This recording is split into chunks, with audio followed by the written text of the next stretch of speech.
Welcome to today's version of NEVLH's Veterans Corner. I'm Jenny Alexander, and I'm here with my pal JT. Today we have something very important to discuss, and I'd like to just read this to you. $98 million is being cut from our state budget, obviously by Governor Baker.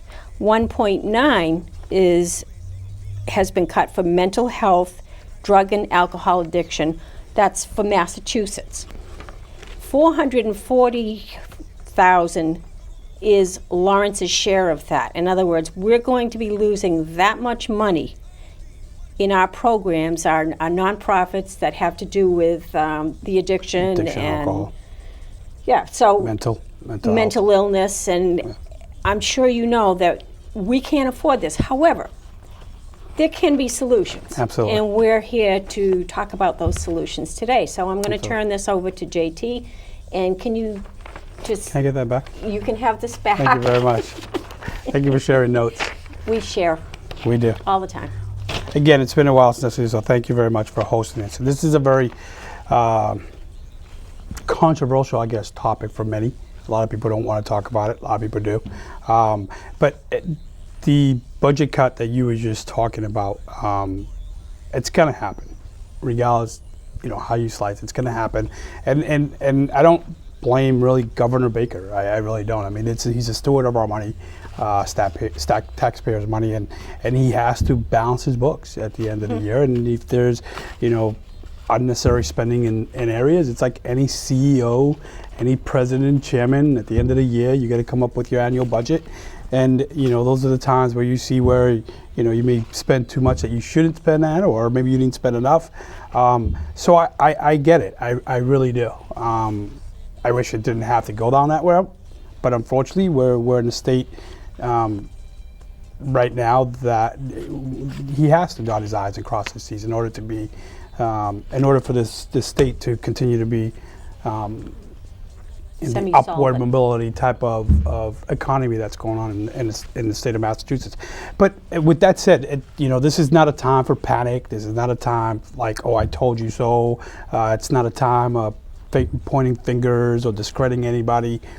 It's going to come down. And I think that, $440,000 of it's a big cut. It's a big cut. It really is. And I am seriously concerned about that. And one of the reasons why I'm here today was because there was an individual that posted that article on Facebook, and they were getting a lot of feedback about it, about, oh my God, I should have never voted for Governor Baker. Your idiotic attacks, when something goes wrong, it's not really you, it's everybody else. And so I got fed up with it, and I responded to one of the postings. It's just like, I was telling them, I said, this is not the time, really, to be bickering. It's a time where now CEOs, directors, executive directors, program managers, program coordinators, outreach specialists, all those individuals that are working in the social services field, to come together and come up with a plan to be able to offset some of that. Right, and I think that you're in a position of authority for a reason. Obviously, your board of directors and the people around you, assigned you to that post. So, to me, they're fairly intelligent individuals. So, I mean, two heads are always better than three, than one, and three heads are always better than two. So let's get together and let's come up with solutions to this problem that's going to come down our pipeline sooner or later, whether you like it or not. Because these problems, they don't just affect the veterans. No, they don't. They affect the general populace Exactly. as well. And nonprofits seem to work sort of kind of on their own. And then You're saying the time has come. Come on, we need to work together because we're going to be losing this money. Correct. But if we work together, pool our resources, exactly, we can make things work. We can. I really do. I really think we can.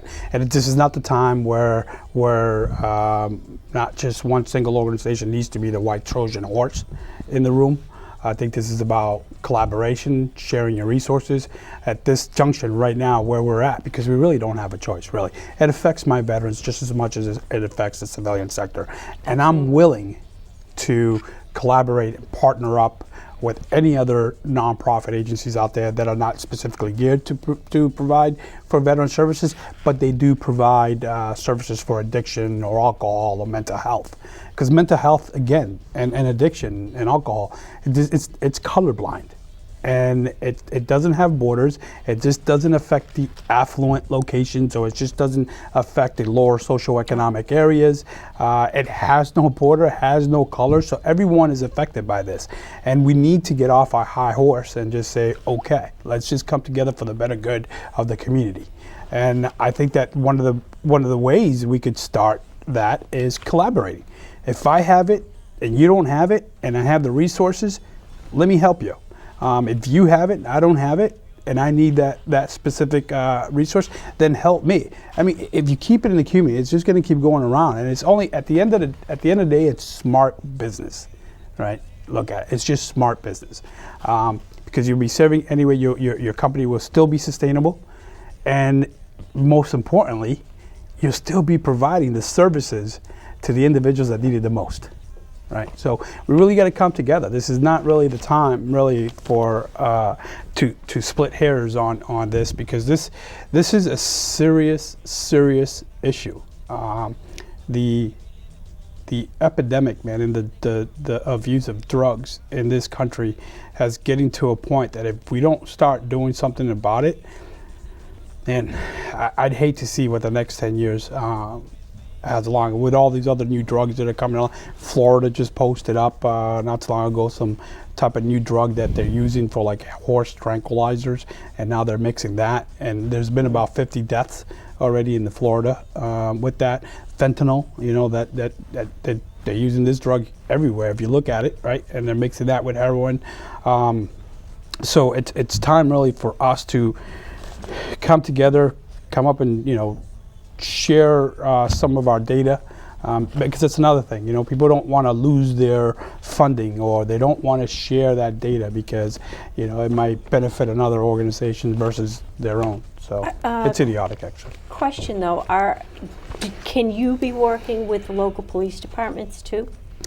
Because they're getting a little bit more involved, you know. You can, but when it really comes, I think that it really comes down to the grassroots type of services, from getting an individual out of the streets that's coming to you, that's asking for help, and putting him into either a temporary holding, putting him into a transitional room, putting him into a sober facility.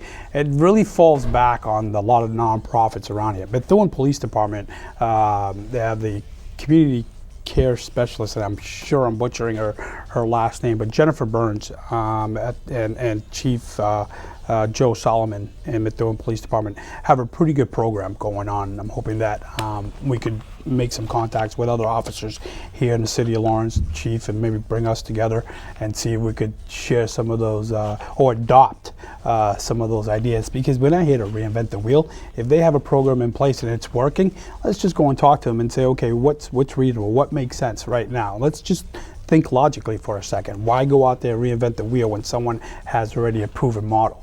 Whether or not they want to share that data with you, or the resources, or whatever strategic plan they came up with to execute that plan, it's a different story. But they have a really good plan. Again, Jennifer Burns is the community outreach specialist out there when it comes down to any drug or alcohol, and they do a really great job. I was just there about a week ago talking actually to Jennifer Burns, and when I walked into the entry point where the dispatcher's at, you know, that little area where you walk in, that there has all kinds of literature and safe boxes for turning in dirty needles, plus they have a big box that's just littered with literature, and they also have a prescription box there. So those are two elements that I think it's setting up people that really want to make a difference and trying to turn in stuff that they see, make them successful, because they have a go-to point where they're going to be able to turn in those products. But not only that, if you walk down the hall, she has her own office, and then again, she strictly deals with drug issues in the city of Methuen, with obviously the leadership of Chief Solomon. And I think it's a pretty good program. I'm hoping that more agencies across the Merrimack Valley will adopt that. I was there for a little bit, and I was really impressed. And I had an issue in Lawrence General Hospital, and from my hospital bed, there's this kid that came in asking for help. He was an addict, and he actually overdosed twice. He actually flatlined and was there and was trying to get into, and that's another story, please remind me, because that's a legislator issue that we have to come up. But this kid was there and was trying to get help. Literally just said, listen, if I go back out there, I'm gonna die. Literally said those words. And I was in the bed next to him, and I was really like biting my tongue. I was like, okay, don't get involved, JT. Don't get involved. You're here for your own health. Don't get involved. After like about 30 minutes, I just rolled the curtain over, and I'm like, do you mind if I speak for you, man, for a second? So that's another thing. Issue is that our system is set up for these guys to fail. There is a if I'm not mistaken, there is a bill out there that states that, and I wish I would have brought it, so I'm not going to really talk about it too much because I don't have the facts out. But there is a bill out there that if you go into a facility and you want to get clean, that they could put aside all the bureaucracy and the red tape and admit you in to get this. There is a bill. The only thing is that the health department is not enforcing that. And now what I heard was from the hospital for this guy was, well, you've been here for 3 days. You're clean, so there's no detox that's going to take you because you're clean. However, if you go out there and you use and then come back to the emergency room, and then you could, have a negative urine test, then they will take you. I mean, what is that? What's clean? What 3 days is that? And it's not. The general hospital is not a detox hospital. Right. It's they were there because they found him. He overdosed. He flatlined, so they brought him in. Through all this stress, it was a nightmare trying to get him in, and the hospital wouldn't get him in. They didn't want to get involved, so I made a few calls. I ended up calling State Representative DiZiglio, called Chief, which Chief gave me Jennifer Burns' number, and the next day she was out in the hospital, checking him in, trying to get him a location. Unfortunately, in this case, I think the gentleman wasn't ready. After we did all we had to do for him. Right. So we had to walk away from it, but that's that person's choice because at that time he had it. But that's the kind of that program that the Methuen has. So again, answering your question, should we involve the Lawrence Police Department? Absolutely.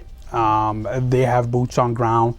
They know where the effective areas are at. Obviously, the fire department gets involved once the police department's involved. So yes, get involved. But however, I wouldn't lean on the LFD or LPD to help me get an individual into a detox or get them into. No, because normally they get involved. Yeah, they just wrap. As you say, if they've overdosed. Correct, and what they do is they find them, they wrap them, they package them, and send them to your local hospital.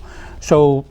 Yes, I think it's a good starting point, but not necessarily for all the nonprofits that deal specifically with addiction or alcohol or mental health. Because you got to understand, they've been doing this for a while, so they pretty much got a lot of the execution down packed. So I think that the best solution to this matter now is just all these nonprofits that are here in the city of Lawrence, whether they're receiving community development block grants, funding from the city, or state funding or government funding, I think it's just time for them to, or all of us, I'm going to include myself into it, to put our egos aside and address this matter head on. And if we don't do that, we're going to fail. Plain and simple, we're going to fail. And I truly believe that strength is in the numbers. Some issues are legislator issues, but there's some things that we as executive directors and CEOs and presidents, chairmen of organizations, we could come up with a solution to this. If we all put our heads and we all, again, have low ego admissions and just here for the mission. And the mission should always come first, plain and simple. So it's tough. It's tough. I mean, when we heard this is incredible because, yes, it's going to affect a lot of people. And $440,000, that's a big, big chunk of funds that are not going to probably be here for the FY18, and I've been reading and I was just really taken away by it because since the since the and I'm gonna go just to the veteran side on this. I'm not making light of the civilian sector. I deal with veterans organizations, so that's where I'm at right now.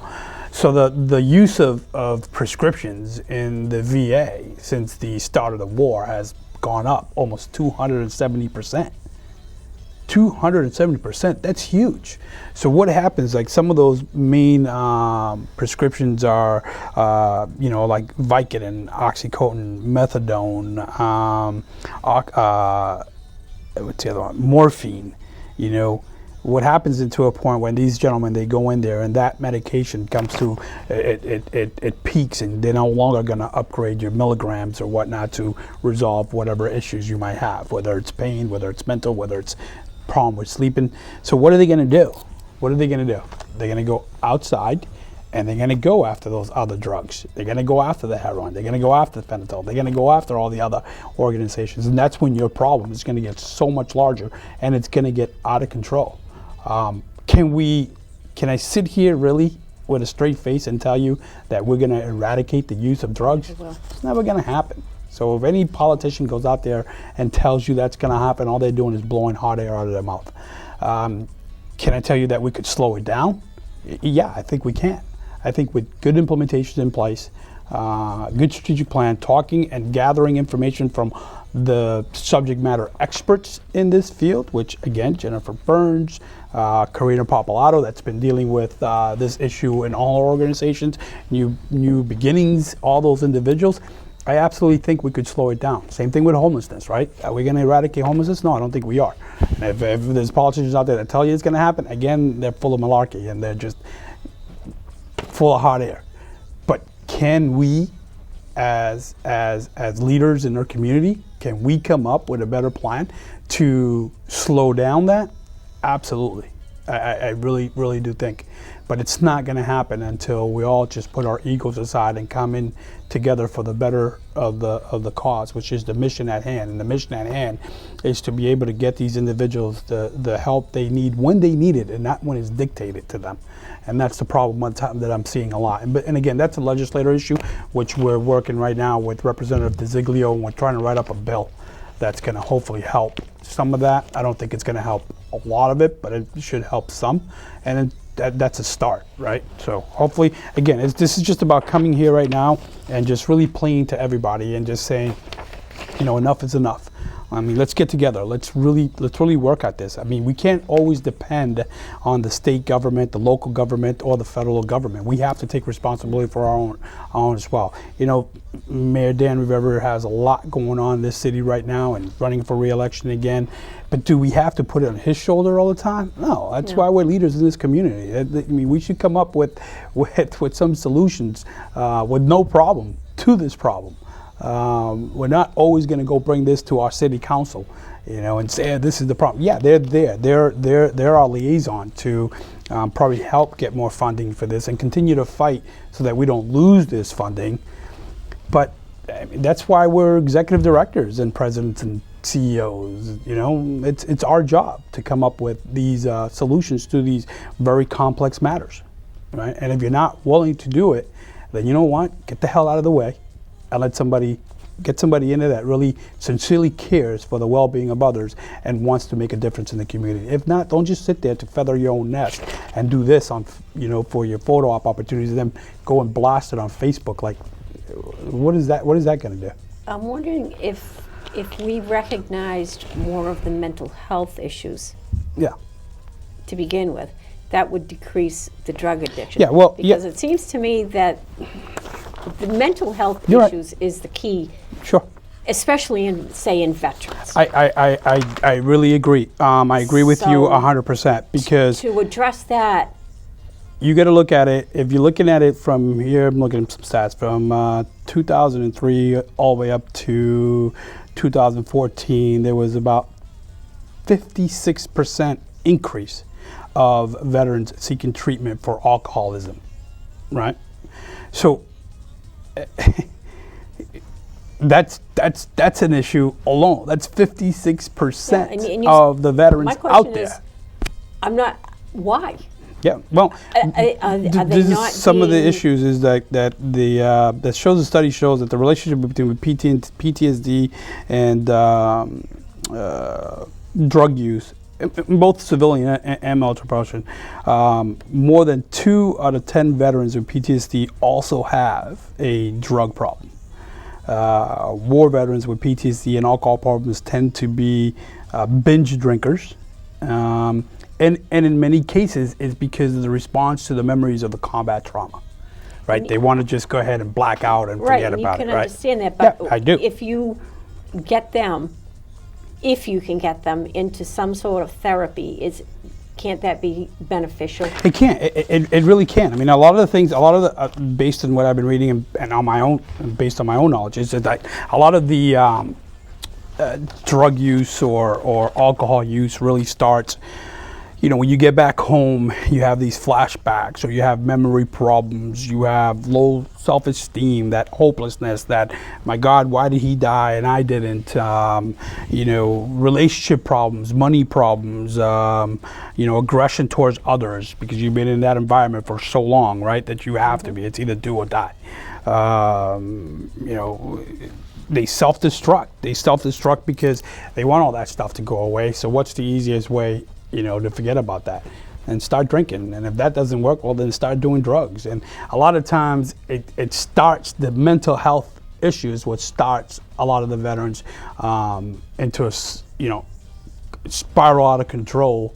And at this point, when you hit, you know, to the bottom and you can't really deal with, you know, your day-to-day functions of life, then, you know, you're going to turn into drugs. And I mean, that happened to me. So I'm speaking by experience. So it starts there. But the problem here also is that, yeah, you know, the VA is doing, you know, it's getting better. Mm-hmm. I don't swear by the VA because I've never had really much luck with the VA. And a lot of the guys that are coming back don't. A lot of Vietnam vets seem to like the VA a little bit more. But there's a lot of the younger generation veterans that are opting out of the VA because they're not getting that attention or focus on the underlying problem. So for instance, myself, I'm really super hypervigilant at night, right? So when I get home, I turn into a different type of person because my head is always on the swivel. So instead of maybe sitting in, you know, across, you know, someone with 3 initials behind their name and saying, okay, let's find the root of the problem. Let's just dig in and find why you're so hypervigilant. Why is it that you don't want to go out? The first thing they like to do is, well, here, try this medication because this is going to help with your sleeping problems, right? So if that doesn't work well, let's give you this so you could. So it just, instead of really taking the time, really, and dealing with the mental health part of it, they're really quick to give out prescriptions. And that's why, I mean, there were over 28 million prescriptions that were written in the last few years for, what was that I had here? It was for Seroquel, Trazodone, which is some pretty hardcore stuff. Seroquel alone is, they say it's not addictive, but that is a very addictive.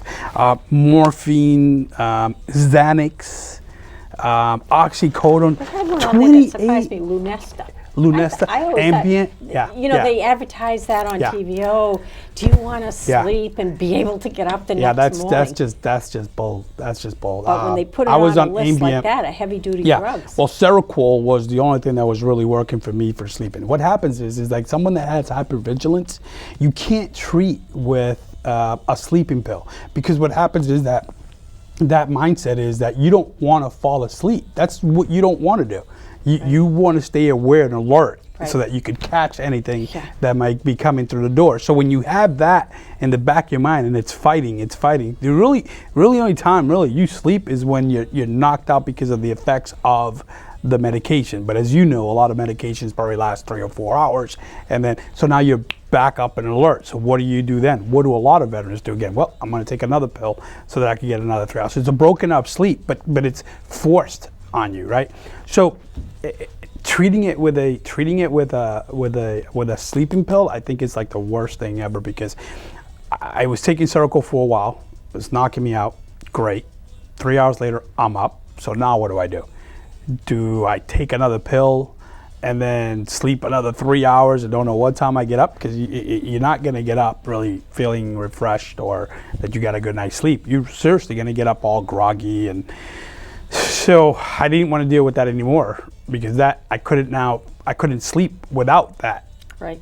So I was like, we got to work it out. I tried doing without it, and it was just crazy. So I had to get back. I got on Ambien. But the problem with Ambien is that if you use it for a long period of time, it starts affecting your memory. And so again, that's another drug they advertise regularly on TV. They do. And a lot of veterans, taking it right now, and there is stats, there is data out there that it does affect your brain if you do it for long-term use. So what do you do? What do you do? And so, one of the things is like, you're just tired of being tired. And so you just want to sleep.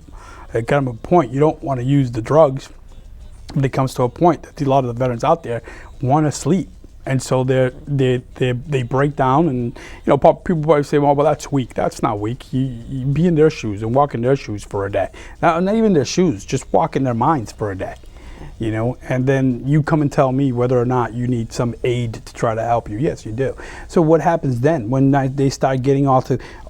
So we set these guys up to try to set them up for success, but at the same token, we're not doing that. We're setting these guys up for failure, because once they get off of these meds and they can't get that med, say for instance, anymore from their doctors, they're going back out to the streets. They go and get that heroin, the cheap high, and that's what the heroin is these days, right?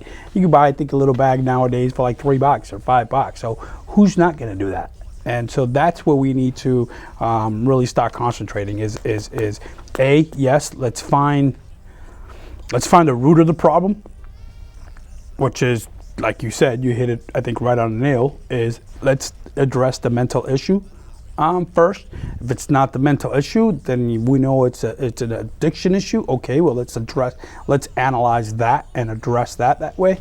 And before we do anything else, before we start putting them into a long-term program, whether it's going to be, take him to a detox and then taking him to a transitional room, before we do all that, once he's in detox, let's analyze it a little further and find out what is the root of the problem.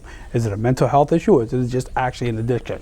So you were right on that. And if they don't address it, it's just counterproductive, and you're going to be throwing good money out the window. And by all means, I am not a subject matter expert, and I'm not certified in a counselor or anything like that. I'm speaking based on experience, and I pretty much tried everything out there under the sun.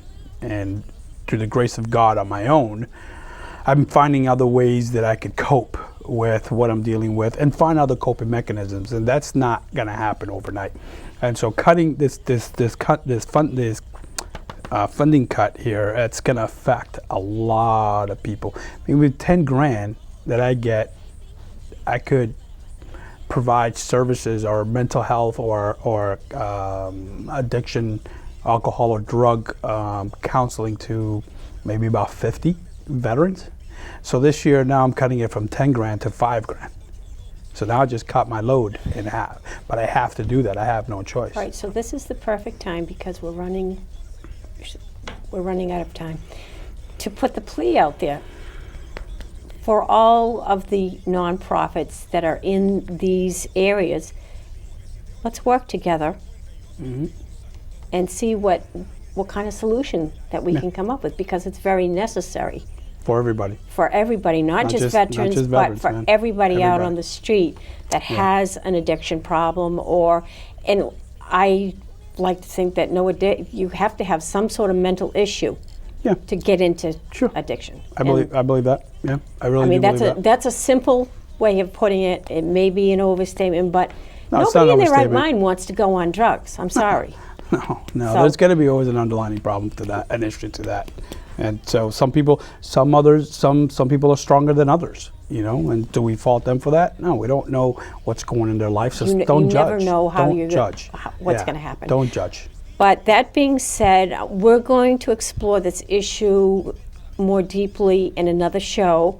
And JT, you always say when we leave? Thank you for tuning in, and go out and make a difference in someone's life. Bye for today.